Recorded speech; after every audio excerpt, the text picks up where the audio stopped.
much for being here and for serving on the host committee. I've known you for many, many years, and I'm getting to know you, and your lovely wife, Marilyn, has been a, Too quick mic check, a little louder. how's this? Too loud? That's good. Okay, I'll try to do this. So somebody keep giving me signals. Okay, it's really been a joy getting to know you and Marilyn, and we thank you for being here. Tonight, however, I'm very grateful that you're with us so that not only do I know the stories that you have to tell, but everyone in the audience will be able to hear your incredible journey. As you say yourself, my darkest years, and while we do not have a great deal of time, maybe about 15 minutes this evening, there is a lot I would like you to share with our audience, because to me, your experience in so many ways offers a framework for the book learnings. So let me begin by asking you some very basic questions. Jim, when and where were you born, and briefly tell us a bit about your life prior to January 1933. To begin with, I have a question for you. How do you put 12 years of torture into 15 minutes? Good question. Well, I was born in Berlin in 1922, in the center of the city. My father was a manufacturer of men's clothing. We employed quite a number of people. We lived a comfortable life. I remember our apartment for 8 rooms. I was brought up by a nursemaid. My mother had a sleeping out. And it was a comfortable life. As a youngster, it was wonderful. As a child, I remember lots of outings and places we had gone to, restaurants, cafe houses, parks, and so forth. My education that started in time. And yes, it was wonderful. And of course, on the sidelines, we constantly had changes of regimes because over 20 different parties, from the extreme right to the extreme left, there was a constant change of parties because nobody really knew how to get Germany back on its feet. And eventually, the old President Hindenburg, General Hindenburg, the dear friend of all the people of Germany, because he won the war against Russia at the time in 1916. And yes, he decided that he has no other choice but to give Hitler a chance to form a government. And on January 30th, he installed Hitler as Vice-Chancellor, and Hitler appointed his cohorts to the various positions, and at that point, things changed. The quiet life that we had up to that point, yes, it was interrupted by constant voting and political parties that had fights with each other, but we never gave much heed to any of them, including the German Hitlers, Nationalsozialistische Deutsche Arbeiterpartei, or Nazi for short, because, well, who cared? It's going to be another few weeks, and just like all the others, they're going to disappear from the scene. And that was really the big mistake, because Hitler immediately arranged to arrest all the leaders of the opposition. He organized a Reichstag burning. Reichstag is the equivalent to our Congress in Washington. And at that point, Hitler just ruled by decree. The Nazis were very effective in the streets, and the Jewish stores and Jewish businesses were looked at, and big swastikas and Jewish stars were painted on the windows so that nobody dares go into the stores, and if they did, they were cut. They were beaten up when they went in and beaten up when they came out. It was a disaster. And yes, that was the beginning of it all. Jim, so you are now 90 years old, is that correct? I was, and Hitler came to power, I was 11 years old. And now? And now? Now I'm 91. Okay. 90, I'm sorry, still a few months to go. Okay. Just checking. So you saw these things happening in your world and that were changing very dramatically. Dramatic is correct. Because all of a sudden you went to a store and read Jews and dogs off limits. You wanted to go to your favorite restaurant, but you couldn't because there was a sign at the door, Jews out off limits. You went to the movie, you had the same thing at the box office. Yes, sometimes you didn't care, you just went in, hoping that nobody would recognize you. Because if you did, you had big problems. And yes, it was a very restricted life. We were only depending upon our friends and home and so forth. And yes, it was everything else but pleasant. You couldn't go into parks, you couldn't go into, no, we did not have signs for Jews in the subways or streetcars, strange enough though. And it was a tricky one. And it was a difficult life. Jim? Time, yes. I'm sorry. No, go ahead. How did your non-Jewish friends react to the changes you were being faced with? Were they even aware of them? Did they even care? No. In the beginning, it didn't mean anything. The first year, my friends were my friends. They came to my house. I went to their house. We did our homework together. We played soccer. We had a wonderful time. And politics and race did not enter into the picture at all. It was the second and the third year when things began to change. Peer pressure demanded that some of these friends of mine join the Hitler Youth, and they started wearing the uniform. And of course, I was ostracized. I was no longer a good friend. I was no longer permitted to play on the soccer team. I was no longer permitted to be among them. I was sort of sorted out. And it was very difficult for me at the moment because I couldn't understand that. On the other hand, it made me join the Jewish Zionist organization, the Zionist organization in Berlin. And frankly, as a 12-year-old, I was a member of the Zionist organization.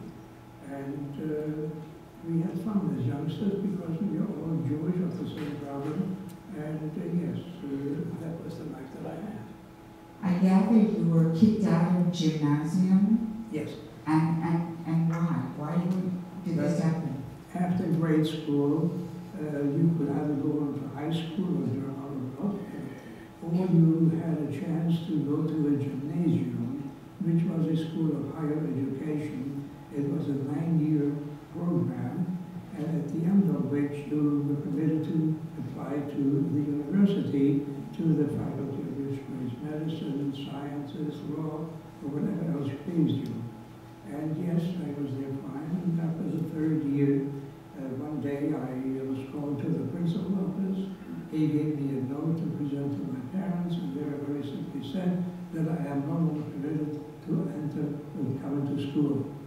I have no right to be there, period, because I'm Jewish. And the Jewish community, here we go, that's what I expected. Come on, stop it. He teaches a computer class. And it's an advertising. Okay, so make a long story short.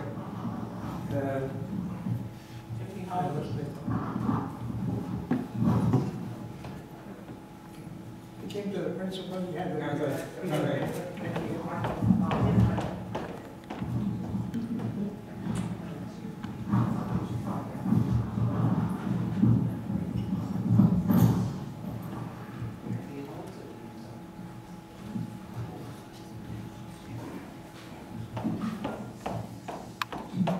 it was simply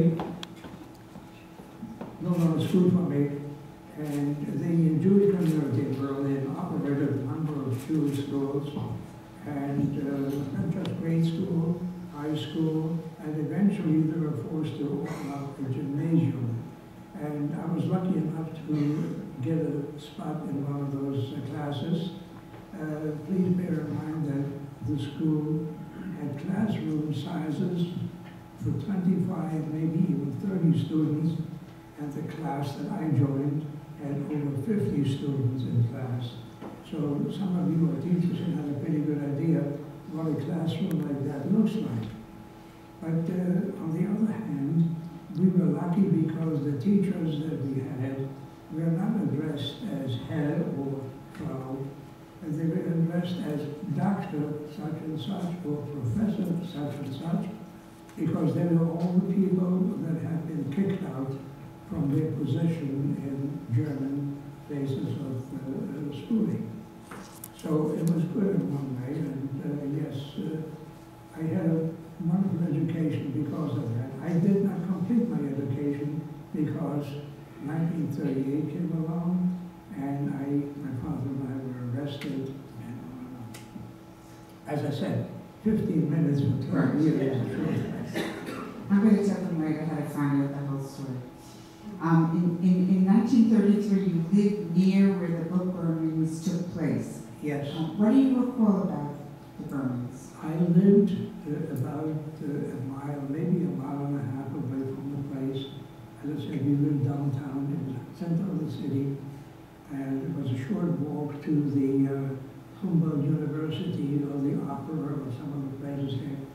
And we did not dare go out because our minds were taken by all the activities going on in the street, where we had the Nazis watching over the stores that nobody goes in there, the boycott and whatever happened. You could be beaten up in the street just for walking if somebody recognized you as being Jewish. Yes, but I didn't look any different than I do today, maybe, and just a little younger. And I was just as German as anybody else surrounding us. Do you recall why anyone told you why the books were being burned? Eventually, yes, we found out that all the books that had been written by Jews, or more importantly, books that contained material that was counter to the Nazi doctrine, because the Germans were brainwashing their people.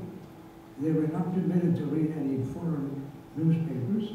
They were not permitted to read any foreign books or anything that did not glamorize Nazism.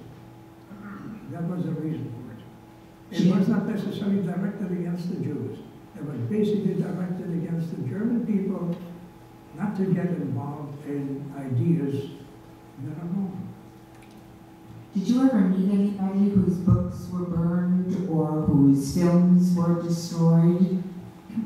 Interesting that you asked that question, because as a youngster I remember very, very vividly reading books like Eileen, the Detectives, and beautiful books for youngsters. The 35th of May, they were written by an author named Eric Kestner. Interesting enough that I only became aware of it just a few weeks ago when I saw some of the material that is being handled here, where the name of Eric Kestner appeared. I must tell you, the day that I was liberated, the week after I was liberated, I had gone into Munich to live there because I had a lot of camp life. And I was given a room in a large apartment in a very fine section. And I shared this apartment with a few others in the Germans. Among them was one Eric Kestner, and another one was Paul von Verhoeven. Eric Kestner was the author, but I had no idea at that time that his books were destroyed and burned and banned. And evenings we were sitting in the kitchen because that's the only place you could be together because of curfew, and we were just chewing the fat and talking.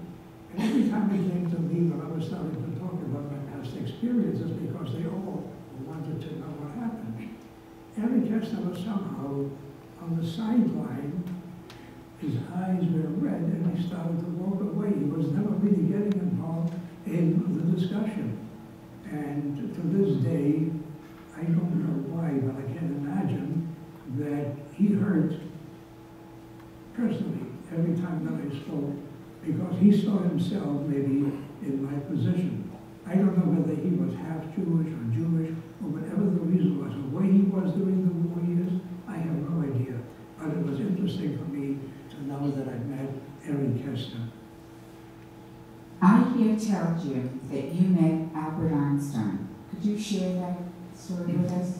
Well, when they spoke about the books that are being burned and banned, of course, over the radio I heard names, and one of those names was Freud and Einstein, and that hurt me personally very, very much, because I was very privileged to have met Professor Einstein just about a year prior to that.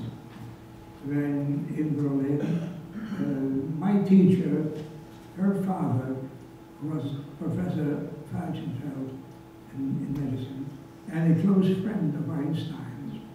And to be nice to his friend's daughter, he told her, why don't you bring your class one day to my studio and to my home? It would be very nice. And of course she grabbed him on that, and yes, that's how I got to see Professor Einstein. And frankly, he was a wonderful man. I remember when he touched up my hair and gave me a little pinch on my cheek, and shook my hand and said, good luck to you for all your endeavors and so forth. It was magnificent, it was great. To go one step further, may I? 3 years ago, 3.5 years ago, my grandson was admitted to Princeton University, and of course his grandparents were invited to share the day, the Parents' Day. And I went to the lecture hall where he lectured, and I stood at the podium, and my tears were flowing down. I was very emotional. Thank you. Okay, thank you. So Jim, I know we didn't give you a lot of time, but if you could give one important message before we leave tonight, what would you share with the audience about your experience during Nazi occupation of Germany? What would I give it them? There is really very little that I can say except watch before you get into this mess. That's where the problem is. We don't watch out, and if we don't care, if we don't take care of things, if we don't teach indulgence, understanding, then we may have another problem like that coming up again. That is where the problem is. We have to learn how to understand and cooperate with all kinds of people. I don't care where they are and where they come from, because no man is an island unto himself. We all need each other in order to survive and progress. And that's the only thing I can say. Please be careful, watch out. Thank you. I would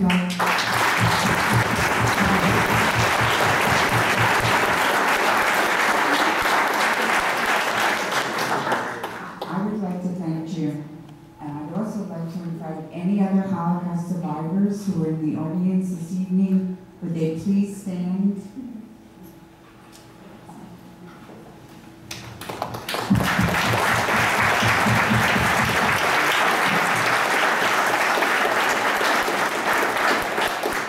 You know, just like Jim, Norman, Alan, and I'm sorry I have not met you, but I will meet you before the evening's over. My name is FREADom. Thank you. You are the witnesses, and we want to thank you all for giving us the opportunity to become the witness of the witnesses. And we thank you very much.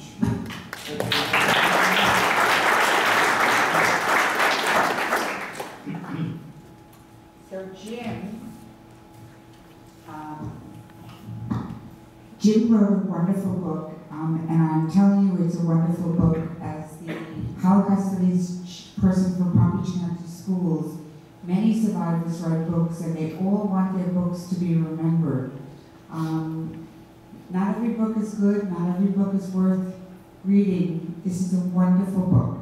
And in your programs tonight, you got an order form if you are at all interested in purchasing. You have to do it online. But we have book plates available this evening for the book My Darkest Years by James Bachner, Memoirs of a Survivor of Auschwitz, Warsaw, and Dachau. And Jim, after the program tonight, will sign book plates so that when you get your book, you can put the book plate, stick it right into your book. May I say something about that? Yes? Thank you for letting me say a few words about my book. When I started coming back to myself about 15 years ago, I was invited to speak to some of the schools throughout Sugarman, in various schools in Long Island. And I started talking about it, and I said, wait a minute, when I get done with all this, I want to have my grandchildren and my great-grandchildren know about what happened during the Holocaust. And I started noting some of the things down. And yes, I figured eventually I'd just go print 10, 15 copies for my children and be at the end of it.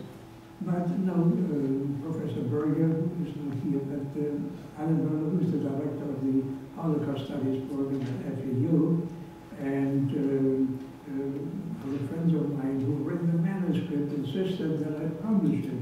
Now, I was a little moved to spend $5,000 for something to be published. But my friend Jack Rosenzweig, Dr. Jack Rosenzweig, insisted that I call McFarlane Publishers. And they looked at the manuscript and immediately wanted to publish it. The most beautiful part about it all, when I came to Princeton, my grandson says, Grandpa, come, I got to show you something. We went to the library, 1, 2, 3. He says, let's go to see your book. It's on the shelves. With that, the director of the library passed by. He says, oh, the author, we had a very nice conversation. She said, perchance, would you like to know how many other institutions carry your book? I says, no, why not? She says, wait. 5 minutes later, she came back with a stack of papers. 125 universities in the States alone carry my book. Interesting enough, Catholic schools, non-Jewish schools, all kinds carry the book, and that was very pleasing to me. That is what I've accomplished, and I'm very happy to talk to you about that. It is a fairly decent book.